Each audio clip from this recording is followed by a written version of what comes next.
لە کاتێکدا پەناگیری لایەنگرانی سەدر و چارچەوەی هەماهەنگی بەردەوامی هەیە، ڕێبەری ڕەوتی سەدر دیالۆگی نهێنی ڕەدەکاتەوە. لە بەرامبەریشدا هەوڵە ناوخۆی دەرەکیەکانی چوارچێوە بۆ گەیشتن بە خاڵی هاوبەش بەردەوامە. لە بەرامبەر داواکردنی دیالۆگدا بۆ گەیشتن بە زەمینەی هاوبەش و تێپەڕاندنی ئاشتیانەی خۆناغا ئاڵۆزەکەی عێراق، موقتەدا سەدری ڕێبەری ڕەوتی سەدر لە تویتێدا ڕایگەیاند ئەو پاشەکشەی زۆری لە پێناو ئاشتی کۆمەڵایەتیدا ئەنجام داوە، بۆیە چاوەڕێی ئەوانی دیکە دەکات بۆ ڕزگارکردنی وڵات ئەوە دەربخەن کە لە هەگبەیاندایە. ئەوڕەتی کردەوە بچێتە ناو دیالۆگی نهێنی بابەتەکان بشارێتەوە. جەختی لەوەش کردەوە کە لەگەڵ گەندەڵەکاندا کۆ نابێتەوە، بە تایبەتی ئەوانەی نیازی کوشتنی ئەویان هەیە و بە نیازم بنەماڵی سەدر سەرکوت بکەن. لە هەمان تویدا سەدر دەڵێت پێشنیازێکم داوەتە نەتەوەی یەکگرتووەکان بۆ ڕووبڕەونەوەیەکی ئاشکرای میدیایی لەگەڵ نایارە سیاسیەکان و بەپەخشی ڕاستەوخۆ، بەڵام وەڵامەکەیان بێسوود بوو، چونکە ئەوان هیچ گرنگی بەوە نادەن کە ڕوودەدات.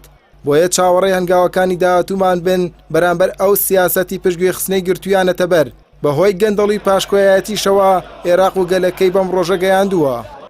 ومن هنا أيها الأحبة فبعد أن أصبح العراق أسير الفساد والفاسدين. هەر بەو ئاڕاستەیەش و تاربێژی هەینی سەربەڕەوتی سەدر موهەنەد موسەوی ڕایگەیاند ئەو دیالۆگەی نەیارانیان باسی دەکەن و ئەنجامی دەدەن هەمووی لە پێناو دەستکەوتی حیزبی مانەوەیان لە دەسەڵاتدا، بۆیە هیچ نرخێکی نییە و گەلی ئێران خۆی بڕیا لە چارەنووسی دەدات بۆ دژایەتی گەندەڵی ژاتونەتە سەر شەقام، نەک وەک ئەوەی نایاریانیان دەیڵێن لە دژی دەوڵەت و شکۆ یاسا بێت.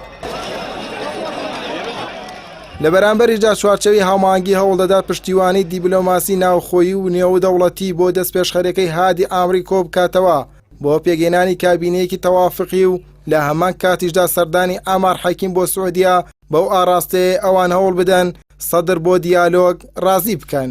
لەم کاتەدا پەیوەندیەکانی ئێران و سوعودێش بە ئاقاری ئارامکردنەوەی دۆخی ناوچەکەدا دەڕوات.